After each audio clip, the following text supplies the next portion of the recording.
Damos inicio con la ponencia de Laura Rosina, Mensajes biológicos ocultos. Adelante. Hola. Hola, buenas tardes a todos. Ay, qué raro se escucha mi voz.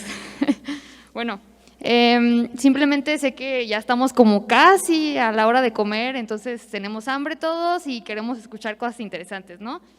Entonces a mí me gustaría preguntarles o hacerles este cuestionamiento sobre, además del mensaje que les estoy dando ahorita, incluso con mi lenguaje hablado, tono, movimiento, ¿qué otro tipo de mensajes pueden estar ocultos en los sistemas biológicos que conocemos?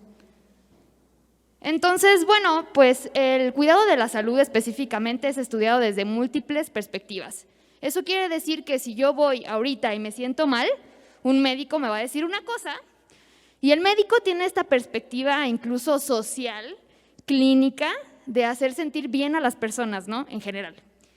Nosotros, los biotecnólogos, estamos en el laboratorio nada más tratando con tubos, o sea, no tenemos esa perspectiva de lo que tiene un médico, ¿no? Entonces, la salud es estudiada desde diferentes perspectivas, desde genes, o sea, desde unidades que ni siquiera podemos ver, hasta redes sociales, ¿no? Como estamos ahorita. Esto es una oportunidad única, digamos, en ese sentido.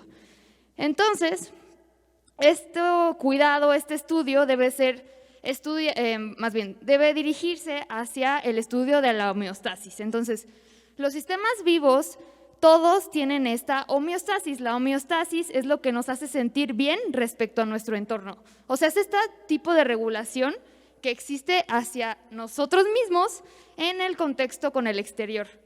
O sea, que si yo me pongo 15 minutos a correr aquí rápido, posiblemente voy a sudar.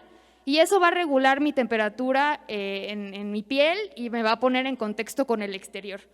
Entonces, cuando hay una enfermedad, cuando un sistema vivo no se siente bien, es porque esta pérdida de homeostasis está pues cambiando, o sea, hay una variación.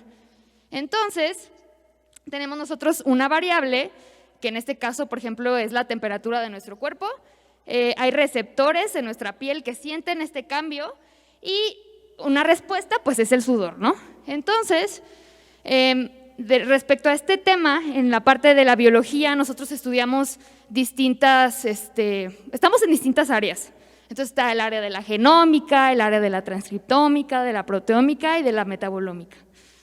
Entonces, hay una pérdida de información muy grande entre las cuatro porque en realidad la genética es lo que puede pasar, más no lo que está pasando.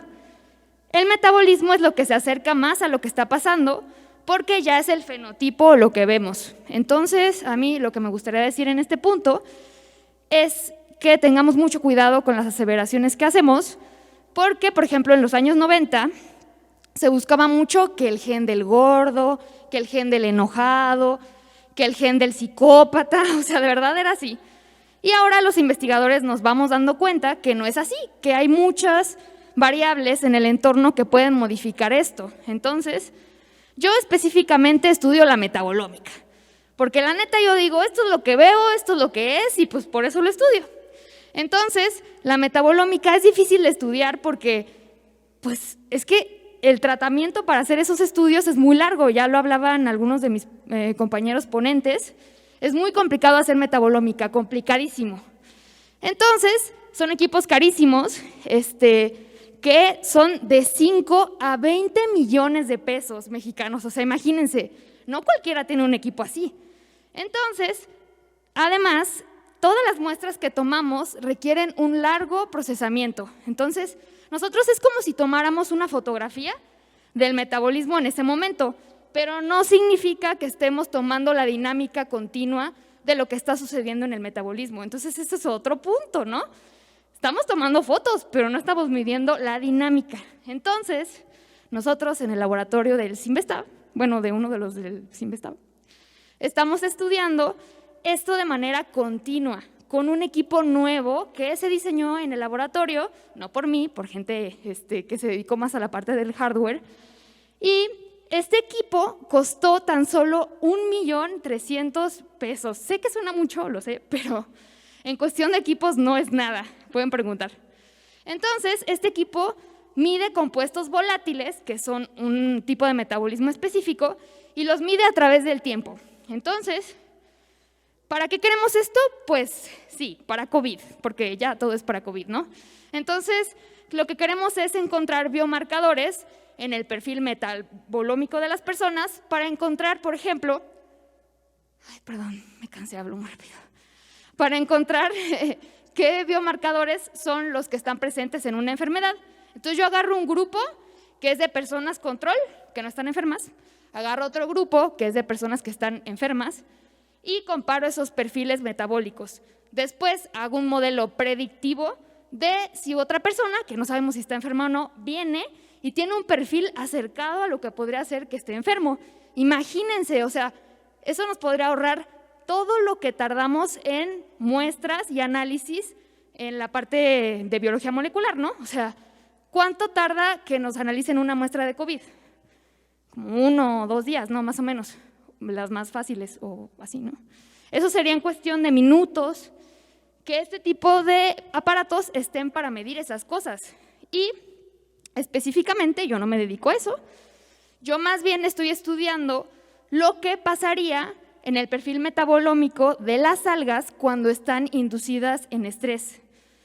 Se han hecho varios estudios en donde si tú le pones DNA extracelular, o sea, su propio ADN de las plantas en el exterior de ellas, lo que hace es que elicita una respuesta de estrés, o sea, puede producir metabolitos que son de interés. Por ejemplo, es que me canso con esto.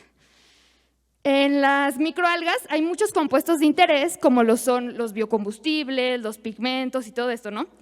Pero no hay cómo medirlos, además de que las microalgas producen compuestos, pero de manera lenta, o sea, son muy lentas. Muy chido podemos pensar que sí, los biocombustibles son la nueva generación, ¿por qué no hacemos eso? Pero ojo, es porque las microalgas que producen eso tardan mucho tiempo en crecer. No es tan fácil que lo produzcan como decirles, háganlo. Entonces, nosotros poniendo un inductor de estrés, que en este caso es su propio ADN, podemos hacer que eliciten estos compuestos que nos interesan. Entonces, bueno, pues simplemente esa era mi plática, bueno, esa fue mi plática. Yo estudio en el Instituto Simvestab, estoy estudiando mi maestría en biotecnología y a mí me gusta mucho aplicar las cosas, pero desde la investigación hacia lo real, la neta, a mí me gusta mucho eso. Y pues los invito también a escuchar un podcast que tengo en Spotify que se llama Genera, y Genera lo que hace es contactar este mundo de la ciencia hacia la sociedad en general. Y me gustan muchísimos proyectos diferentes, ahora sí que el metabolismo es uno de ellos. Y bueno, yo me hospedé en el laboratorio del doctor Robert Winkler en colaboración con el doctor Lozoya, que se dedica a las microalgas. Pues muchas gracias, sería todo. Ay, me quedé. Muchísimas gracias, Rosina. Excelente tu presentación. Y bueno, continuamos con Esteban Fernando Martínez Ramírez con Hablemos sobre la felicidad en los jóvenes. Adelante, Esteban, bienvenido.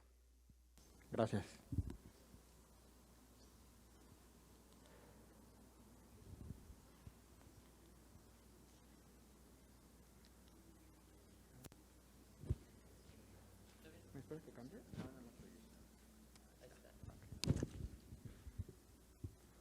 Bueno, bien, mi nombre es Esteban, soy psicólogo de profesión y el día de hoy quiero hablarles a ustedes sobre la importancia de la felicidad.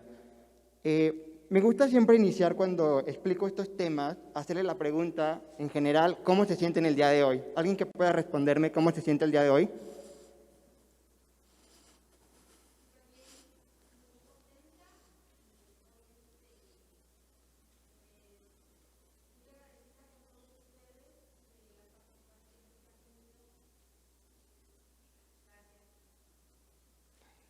Gracias.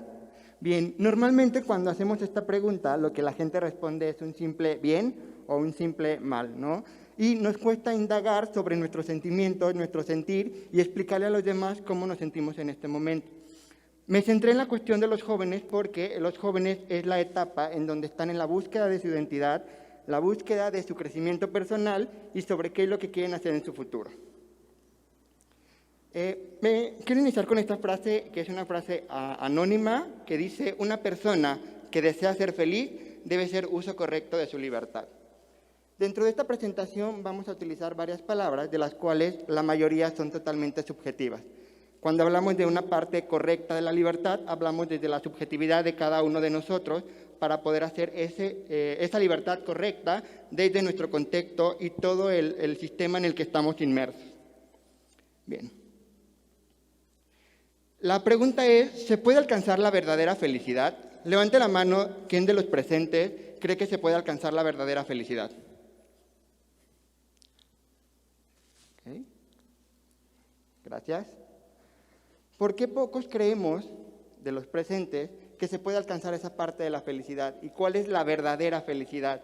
¿No? También utilizamos otra palabra subjetiva, que es la verdad. Bien. Los medios de comunicación, la publicidad, el cine, las revistas, las películas, las series de televisión que ahorita están muy de moda, construyen relatos y narrativas de aquello que nos van contando en la sociedad sobre cómo es que nosotros tenemos que vivir o tenemos que lidiar con ciertas situaciones. Y pareciera que en estas narrativas todo es muy simple y al final de cuentas hay una resolución del problema o del conflicto en donde viven felices por siempre, ¿no? Y es una mitología de toda una regla que se debe seguir. Y en la mayoría de estos relatos casi siempre hay un sufrimiento. Es decir, tienes que sufrir para poder alcanzar la verdadera felicidad, ¿no? Vamos a poner las películas románticas en donde es necesario que haya un conflicto, pero uno de los protagonistas necesita sufrir, necesita tener esa parte para poder después alcanzar esa felicidad o alcanzar ese bienestar, cuando en realidad no es así. Tenemos ese constructo social en donde cada uno de nosotros vamos alimentándonos sobre esa cuestión de es que si no duele es porque no sirve, es que si no estoy sufriendo es porque no vale la pena. Y justamente esas son narrativas que nos va dando la sociedad y todas esas cuestiones digitales en las que vivimos ahora. Bien, para hablar sobre la cuestión de la felicidad, hay muy pocas investigaciones al respecto. ¿Por qué a mí me interesó este tema? Porque como profesional del área de salud mental es muy importante conocer la subjetividad acerca del bienestar en las personas y trabajar e indagar justamente en este tema que no se ha tocado, ¿sí? La Base Mundial de Datos sobre la Felicidad inició en Holanda en la década de 1960 a 1970, en donde en ese entonces hubo solamente 200 investigaciones acerca de la felicidad a nivel mundial. 10 años más tarde ya subió a 811 investigaciones a nivel mundial respecto al tema de la felicidad. Y en la década de 1980 a 1990 no aumentó tanto, pero el índice siguió creciendo sobre temas de investigaciones en la felicidad a nivel mundial. Es casi posible saber que Holanda es de los países más felices del mundo. Y bueno, pues ellos son los precursores en muchas investigaciones acerca del tema de la felicidad.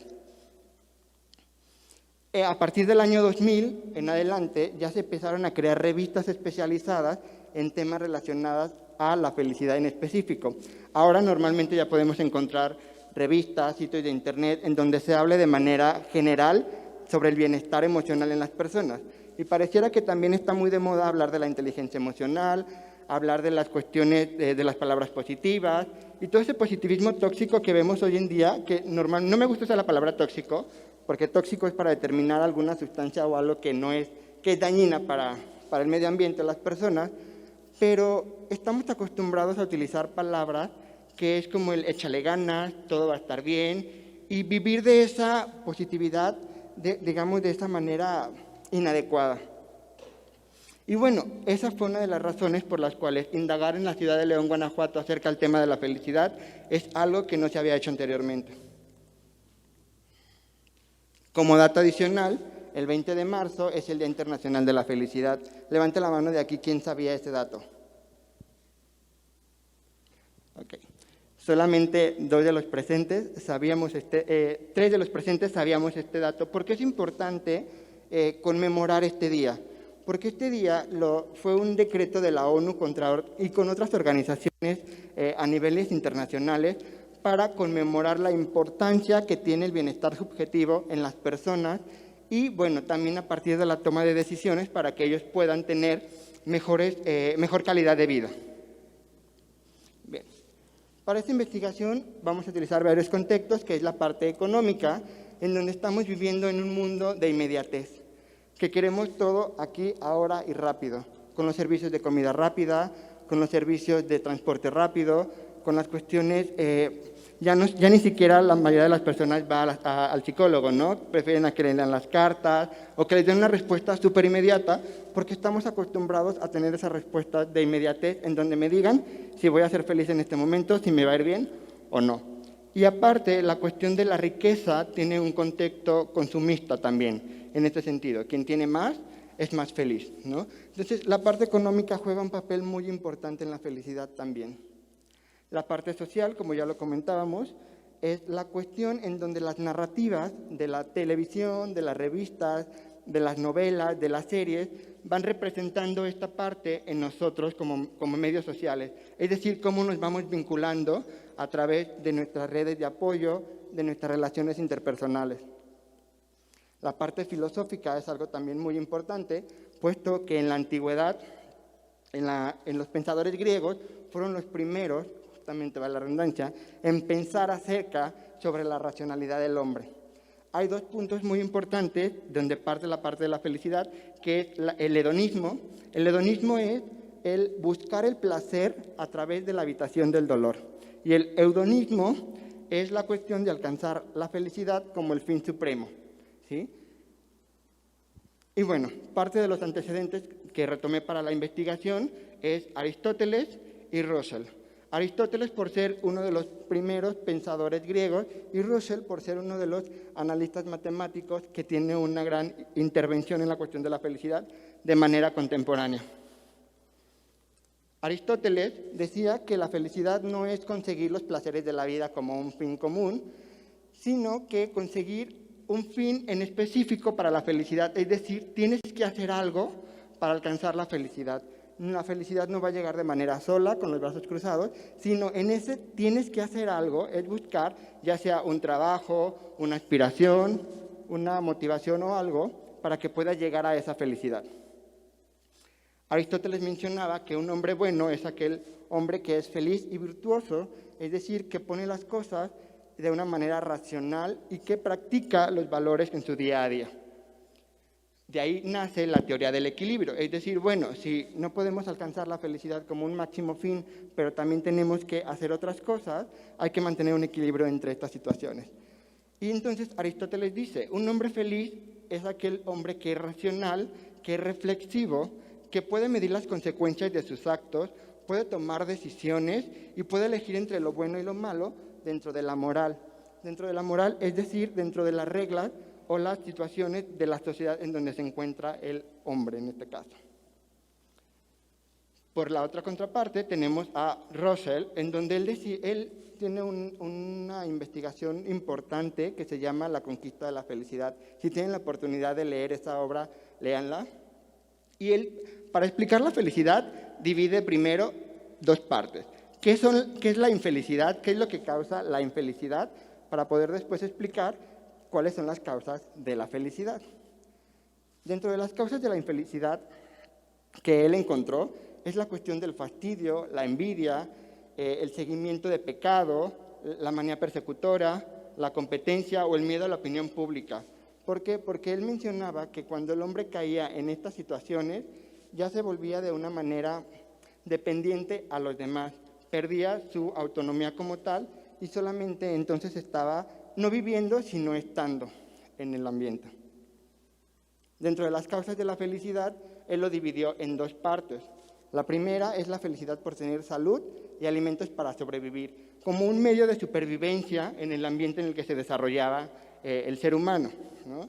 Y en este tipo de felicidad, por ejemplo, él mencionaba que los países más desarrollados no tenían esa preocupación por sobrevivir o esa preocupación por tener una salud, porque era algo que formaba parte de su día a día sin algún sacrificio extra, ¿no? Entonces, si tomamos en cuenta esta situación de un país desarrollado a un país no desarrollado, claro que la importancia del sobrevivir es diferente. Entonces, ahí también cambia la percepción de lo que es la felicidad para ciertas personas.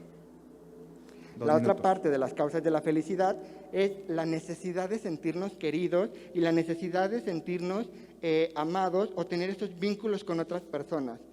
Y bueno, aquí también esta parte es muy importante porque los medios en donde nosotros nos encontramos o donde nosotros vivimos y nos desarrollamos juegan un papel importante. Por ejemplo, nuestra familia.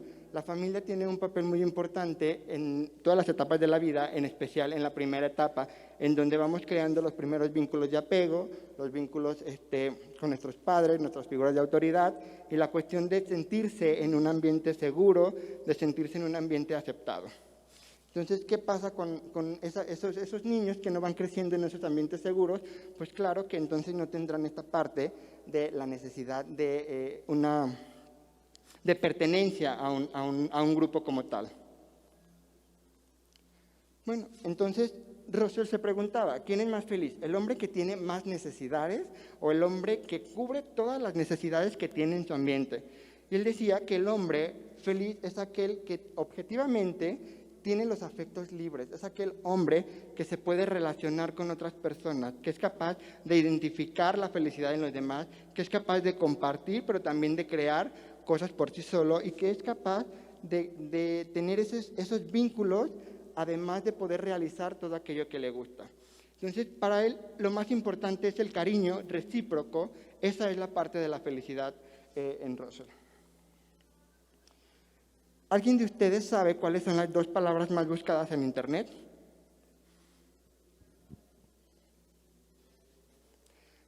Amor y felicidad. Son las palabras más buscadas en Internet a nivel mundial. Y suena bastante interesante porque entonces pareciera que estamos en la búsqueda constante de saber qué es el amor, de saber qué es la felicidad, saber cómo amar, saber cómo ser feliz. ¿Estoy siendo amado? ¿Estoy amando? ¿Estoy siendo feliz? ¿No estoy siendo feliz? Entonces, al final de cuentas, hay una correlación entre esas 2 palabras. Y esas palabras son las más buscadas por los jóvenes en la actualidad. Y también hay una relación muy importante, porque la mayoría de las series actualmente tienen mucho que ver con la cuestión del amor y la felicidad. Porque volvemos a la misma situación, es una narrativa que nos van vendiendo de la necesidad que nosotros tenemos que tener. Y bueno, la felicidad es un concepto que va cambiando a través de nuestra vida, de acuerdo a las situaciones en donde nos vamos desarrollando. ¿Cuál es el concepto de la felicidad en la niñez, en la adolescencia y en la adultez? ¿Y por qué es importante identificar cada uno de ellos? Bueno, la siguiente investigación se realizó aquí en la ciudad de León, Guanajuato. De acuerdo a la revista Forbes, en su edición mexicana, León está entre el top de las mejores 3 ciudades para vivir, de acuerdo a la revista, ¿no? Entonces, hay una relación entre la parte económica y la parte del bienestar, en donde puedes vivir de manera segura, pero con una buena economía, y esto también forma parte de la felicidad. Dentro de la investigación se realizaron entrevistas a niños de 5 a 8 años, adolescentes de 14 a 18 años y adultos de 30 a 50 años. La pregunta que se realizó hacia las personas era cuál era su concepto de felicidad, y la pregunta se formuló de acuerdo a la edad que tenían los participantes. ¿Qué es lo que pensaban sobre la felicidad y qué los hacía felices? Y bueno, aquí hay una tabla comparativa en donde los niños mencionaban que la felicidad es cuando los dejan jugar con sus primos, cuando no tienen tarea, y son felices cuando sus papás los llevan al cine, son felices cuando pueden mojarse sin que nadie los regañe. En la parte de la adolescencia, bueno, pues la felicidad para ellos es lograr sus metas, seguir siempre de manera positiva hacia todo lo que se les rodean y sentirse plenos, sentirse satisfechos con las necesidades y la toma de decisiones que ellos van teniendo. En la parte de la adultez, pues es lograr todo lo que habían deseado en su vida, es estar sano con su familia y es un estado de ánimo, de permanencia en donde a ellos les gustaría estar. Si nos damos cuenta, el concepto de felicidad es totalmente diferente de persona a persona, pero hay una notable diferencia entre el segmento de edades. En los niños, la felicidad para ellos es jugar, es decir, no tener responsabilidades. Eso para los niños es ser felices. En los adolescentes, la felicidad es lograr todos sus objetivos y todas sus metas que tienen en el momento. Y para un adulto, la felicidad es sentirse bueno de salud, sentirse acompañado con su familia y tener los logros obtenidos. Y bueno, ya para ir concluyendo esta parte, el modo en que las personas perciben la felicidad, todo depende de los factores individuales y sociales en los que se ve desarrollado, en este caso, la persona o las personas dentro de un ambiente. Para diferentes personas una misma realidad puede ser diferente. Es por eso que es muy importante, cuando hablamos de temas sociales y de temas de salud, cuidar muchísimo la parte de la subjetividad en las personas. Entonces, esta es la investigación, es una parte que a mí me gusta mucho. La felicidad y el amor para mí son los motores para realizar la mayoría de mis proyectos, en donde creo y considero que todos podemos y merecemos ser felices de acuerdo a nuestra percepción y lo que nosotros podemos lograr. Gracias. Muchísimas gracias, Esteban. Muy interesante, así que ¿qué es la felicidad? Y bueno, ahora seguimos pues así con un tema no sé si tan controversial, ¿no? Es SAI Assistant, B2, plataforma para el tracking de respuestas emocionales en tiempo real de pacientes en terapia, ¿verdad? Adelante, Ferro. Perfecto, van a poner ahí un video y ya después seguimos con el diálogo. Adelante. Hola, mi nombre es Rodolfo Ferro y voy a presentar el proyecto de investigación SAI Assistant V2, plataforma para tracking de respuesta emocional en tiempo real de pacientes en sesiones remotas de psicología y psicoterapia usando inteligencia artificial, como parte del primer coloquio municipal de investigadores e investigadoras jóvenes, Juventudes en Perspectiva. El proyecto contiene los siguientes 5 puntos. Comenzando con el resumen, SAI Assistant V2 es la segunda versión de una plataforma de asistencia inteligente para tracking en tiempo real de respuestas emocionales de pacientes durante sesiones presenciales y remotas de psicología y psicoterapia. Esta plataforma utiliza un algoritmo de aprendizaje profundo, esto es, inteligencia artificial, que es capaz de detectar microexpresiones faciales para identificar las emociones asociadas a través de una cámara. Esto permite al personal médico correspondiente atender a sus pacientes mediante la creación de historias clínicas que son respaldadas por la respuesta que da el sistema de inteligencia artificial, de forma que puedan dar seguimiento a los tratamientos correspondientes. Esta plataforma cuenta con un dashboard que registra en tiempo real un gráfico de respuesta emocional gracias al algoritmo de inteligencia artificial. De acuerdo a un estudio realizado por Jiménez y su equipo de trabajo en 2015 sobre la depresión en estudiantes de algunos estados específicos del país, un 12% de la muestra de 2.127 estudiantes jóvenes con una media de edad de 14 años calificó dentro de la categoría de síntomas de probable episodio depresivo mayor, proporción que fue significativamente mayor en las mujeres, de hecho. Y con esto es un hecho que la atención y tratamiento de pacientes resulta relevante, sobre todo con relación al estado emocional de las personas, como parte de la salud mental de vida. Por otro lado, estudios como el de Grants, Weiss y Tull en 2015 muestran que tratamientos como la terapia conductual dialéctica impactan directamente en la regulación emocional de pacientes. Sin embargo, estas son terapias que se realizan comúnmente de manera directa con el paciente en cuestión, de forma que resulta interesante el planteamiento y uso de nuevos métodos o herramientas que complementen y mejoren los actuales. Para la metodología se identifican 3 puntos importantes. El primero es el modelado de microexpresiones faciales. Y es que existen diferentes modelos basados en redes neuronales artificiales específicamente que resuelven muy bien algunas tareas específicas dentro del campo de visión artificial, como ha reportado Sina, Pandey y Patnick en su trabajo de investigación en 2018.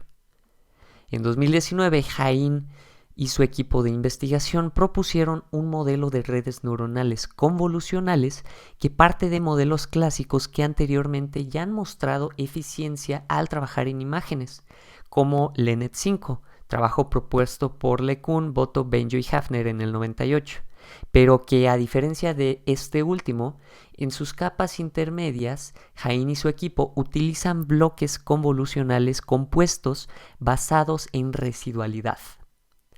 Este modelo es capaz de identificar microexpresiones faciales de forma que se pueda asociar una emoción evocada por parte del rostro que funge como información de entrada a este modelo. Aquí se puede observar la propuesta de Hain y su equipo de investigación en 2019, donde identificamos una red neuronal convolucional muy similar a modelos como el de LeNet, sin embargo que no es directamente secuencial, pues está compuesta por algunos bloques residuales que si descomponemos podemos identificar los bloques como el que se muestra del lado derecho, donde una capa previa envía información en dos canales. En un canal se mantiene la información tal cual como viene de esta capa previa y en otro canal se procesa utilizando habitualmente estas operaciones convolucionales. Después, dichos resultados se concatenan en una capa subsiguiente que provee la información que se preservó de la capa previa, así como la información que ha sido procesada.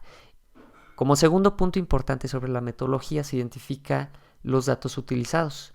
El conjunto de datos utilizado para entrenar este modelo es el que se publicó por Goodfellow en 2013 dentro del reto que ha sido una competencia a nivel global llamado Challenges in Representation Learning Facial Expression Recognition Challenge y que se provee de manera abierta a través de la plataforma Kaggle. Este conjunto de datos consiste en imágenes de rostros en escala de grises de 48 por 48 píxeles y que cuenta con 7 categorías para clasificación, las cuales son enojo, disgusto, miedo, felicidad, tristeza, sorpresa y obviamente el baseline, un rostro neutral. Como tercer y último punto de la metodología se identifican las tecnologías utilizadas para la implementación y el despliegue. El modelo de inteligencia artificial ha sido implementado y entrenado utilizando TensorFlow, tecnología de código abierto desarrollada por Google, para la creación y entrenamiento de modelos de inteligencia artificial. El sistema a desplegarse en un sistema portable utiliza Flask y Dash en la parte web y Firebase para el almacenamiento de datos de forma segura en la nube. Esta plataforma, estando basada en tener una interfaz web, está diseñada para ser desplegada en estos sistemas portables, como lo pueden ser una Raspberry Pi, de forma que permita el uso de estos modelos y servicios de manera offline. Como parte de los objetivos planteados, se ha desarrollado un sistema que funciona en un dispositivo pequeño y no invasivo sin necesidad de conectarse a Internet. Aquí podemos ver algunas vistas de la interfaz web que puede ser desplegada en el sistema portable. Tenemos la vista de login en la parte superior izquierda, en la parte superior derecha tenemos el dashboard. En la parte inferior izquierda tenemos la vista de registros médicos, donde el staff médico puede registrar actividad de las sesiones que tenga de manera remota con sus pacientes. Y por último, en la parte inferior derecha podemos ver las tecnologías utilizadas para el desarrollo de estas plataformas. Aquí podemos ver un diagrama que ilustra la funcionalidad del sistema de inteligencia artificial. Por una parte, del lado derecho en la parte superior podemos identificar que para pruebas se ha utilizado una cámara PC3 Move que ha sido conectada a la tarjeta al circuito integrado de una Raspberry Pi que sirve el modelo de inteligencia artificial implementado con TensorFlow, el cual ha sido cuantizado para minimizar el tamaño. Como parte de los resultados, en una primera aproximación, el modelo se ha entrenado durante una primera fase solamente por 12 épocas utilizando lotes de tamaño 64 sobre el conjunto de datos de entrenamiento sin balancear, de donde se han obtenido resultados que posicionan al modelo dentro del top 35 de mejores resultados sobre el reto liberado para el conjunto de datos en Kaggle. A continuación se puede apreciar la historia de entrenamiento debajo y del lado derecho la matriz de confusión sobre datos de prueba. Por otro lado, con base en las tecnologías propuestas, el modelo se empaquetó cuantizándolo a valores enteros de 8 bits. Esto significa que el modelo ha sido truncado en cuanto a precisión del almacenamiento de los datos para que se pueda integrar de manera exitosa y eficiente en el sistema embebido Raspberry Pi conectado a una cámara. A continuación, se presenta un breve demo funcional mostrado en la competencia internacional TensorFlow World, el TensorFlow 2.0 Challenge, donde la propuesta resultó ser una de las 5 ganadoras a nivel mundial. Okay, so this is my Raspberry Pi setup. I already have a Wi-Fi connected Raspberry Pi. And it already has the USB PS3 Move camera connected to it, so it will be transmitting the data to the web platform. As you can see here, you can have the login view. Then when you log in with your credentials, you're able to see your corresponding records of your patients, and each patient has a corresponding dashboard with the real-time plot. So right now, well, the camera is not detecting a face, but I will try to be consistent and show you what the Raspberry Pi is looking at and what my computer would be looking at, so you can see what the model should be, and you will see how the model will be sending the data in real time. So let me put my cell phone a bit down.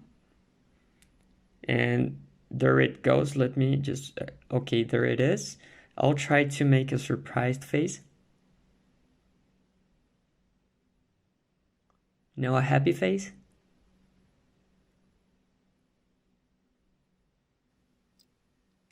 And this is the real-time demo.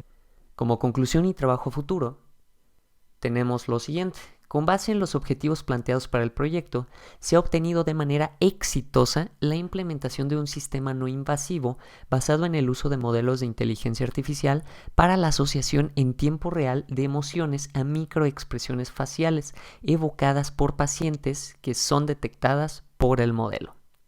Como trabajo actual y a futuro con relación al proyecto, destaca lo siguiente. El sistema actualmente se encuentra en un proceso de validación médica con personas expertas en el área y está público bajo licencia abierta para su uso dentro de un repositorio de GitHub.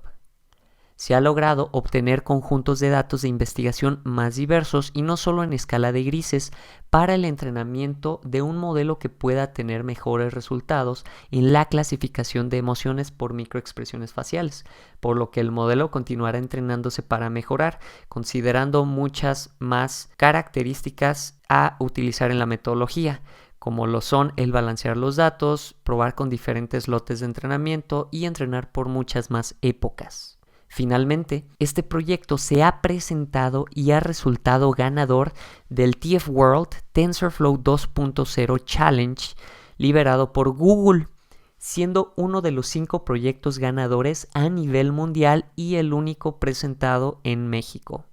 Muchas gracias. Muchísimas gracias, Ferro. Pues bueno, ya como vimos, esta mesa pues sí estuvo muy variada, aunque hay ahí pues el eje central sigue siendo pues el tema del bienestar, ¿no?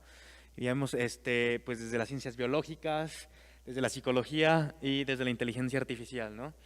Entonces, pues bueno, así que bajo este ambiente, pues bueno, damos paso a la sesión de preguntas y réplica.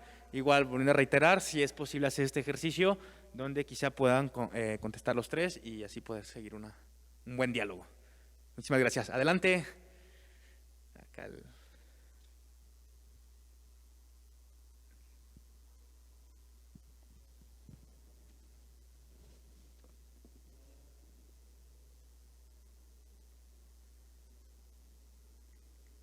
Hola, ¿qué tal? Primero que nada, pues muchas felicidades por su trabajo, muy interesante lo que hacen los 3.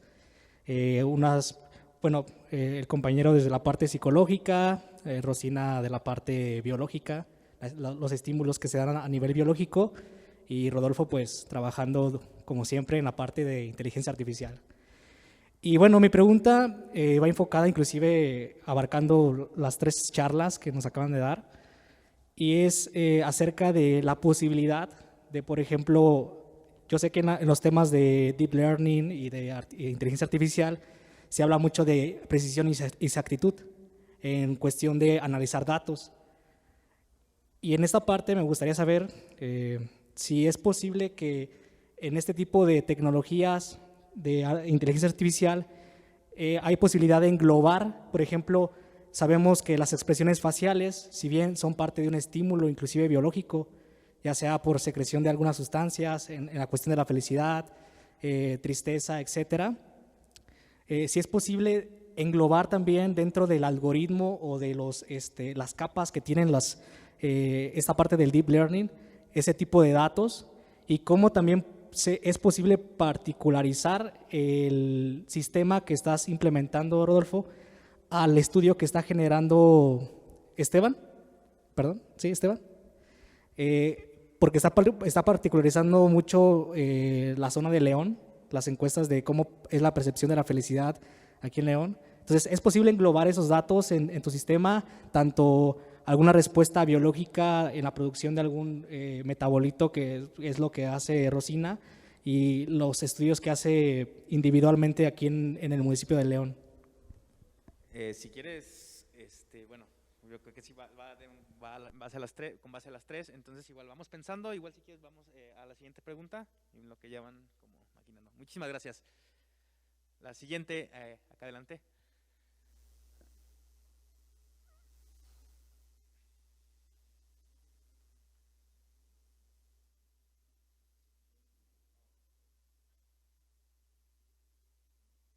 Bueno, ahora sí. Ya.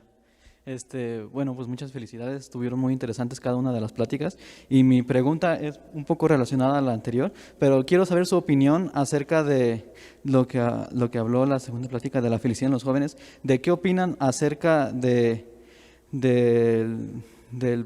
la biblioteca de la información de la felicidad en Holanda? Algo así era, se me olvidó el nombre. La pregunta es enfocada, ¿qué piensan acerca de que si la felicidad es una variable cuantitativa que se puede medir, viniendo de la opinión de un psicólogo, de alguien que estudia el metabolismo, que sabemos que puedes hablar de la química de la felicidad, que genera respuestas a estímulos en el cerebro, o viniendo de alguien que analiza inteligencia artificial, parámetros en expresión facial? ¿Creen que la felicidad es un parámetro cuantitativo que podamos medir, podamos decir quién es más feliz que otro, o es algo cualitativo, o no es un objetivo, es el camino? No sé, se puede explorar mucho. Y ya es todo. Muy bien. No sé si haya la última, vamos para tres preguntas.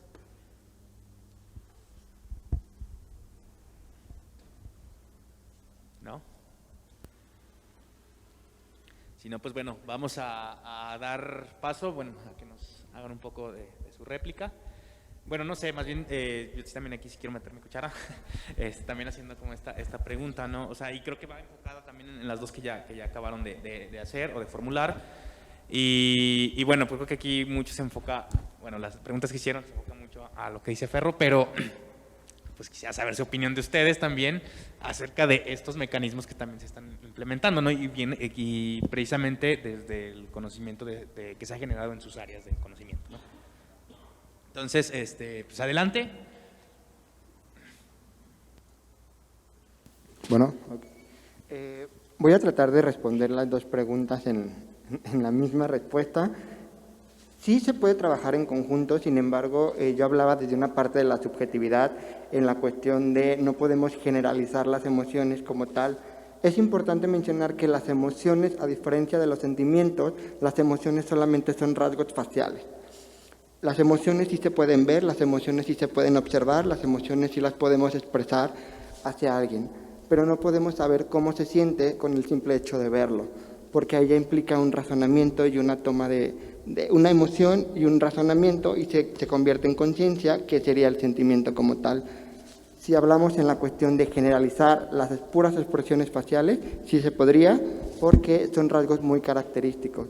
Pero si hablamos de la subjetividad en la cuestión de cómo se siente, más allá de lo que solamente expresa el ser humano, entonces ahí sí es importante cuidar y seguir investigando sobre cómo podemos, ahora sí que, si no bien generalizar, tomar conciencia sobre lo que estamos percibiendo. Por ejemplo, yo puedo ver a una persona en la calle y tan solo con su rasgo facial puedo decir si está triste, feliz, enojado, ira o tiene una emoción de asco. ¿Por qué? Porque sus rasgos faciales lo pueden expresar.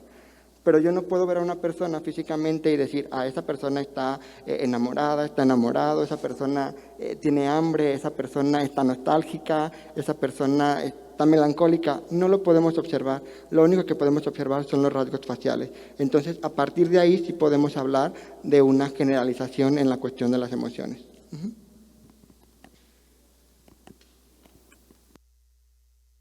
Hola, yo también contestando parte de las dos preguntas. Bueno, primero que nada, me gusta muchísimo que veo que la gente está como más conectada a lo que estamos diciendo y eso me da mucho gusto.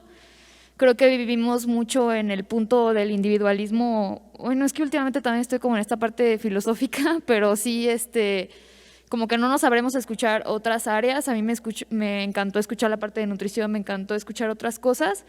Y en esta cuestión es pues difícil definir para empezar qué es la felicidad, o sea, empezaría por ello, de que no puedo definir para mí tan fácil qué es la felicidad, pero lo que sí les puedo decir es que considerando, ay no, ya se me olvidó qué iba a decir, ¿qué iba a decir? Ya, que el uso integral justamente de estos estudios, o sea, desde el punto de vista de la parte visual, un estudio más como sociológico, y en la parte de la biotecnología creo que sí, todavía se puede particionar en muchísimo, o sea, lo que les decía, genómica, transcriptómica, proteómica y metabolómica. Entonces, esa parte en el sentido de la felicidad se ha estudiado en la enfermedad, por ejemplo. Últimamente yo he tomado unas clases súper chidas que hablan de las señales que pueden ir variando, que nosotros ni nos damos cuenta. Por ejemplo, se veía que los seres, las personas que ya tienen más edad, les midieron el ritmo cardíaco y justamente perdieron esa homeostasis de la que les hablaba en diferentes momentos de su vida. Y me parece muy interesante que ni siquiera nos vamos dando cuenta de eso, o sea, vamos envejeciendo, vamos viviendo. Y si nosotros pudiéramos hacer medicinas o tratamientos más personalizados, eso podría beneficiar a muchísimas personas. O sea, yo les hablo desde el punto de vista de la medicina especializada, que tú sabiendo tu perfil genético, tu perfil metabolómico, podemos entender de manera integral a un individuo, que se va un poco del tema, ¿no?, de la felicidad, pero de esta parte de diferentes áreas, cómo podemos plantear una solución integral en la salud. Eso me parece súper importante y bueno, en el rollo de la felicidad la verdad no me voy de más porque siento que no puedo definirla como tal. Simplemente es algo que se siente, no lo puedes definir, creo yo. Hola, ahí está ya. Bueno, gracias primero por las preguntas ahí. Rafa, ¿verdad? Bien.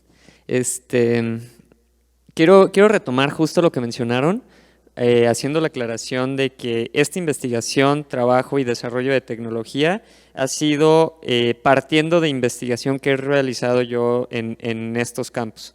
Por otro lado, ahorita aprovechando que están tanto Esteban como Rosina, quiero partir de lo que nos comentan para plantear un posible seguimiento a esto que permita resolver las cuestiones que plantean.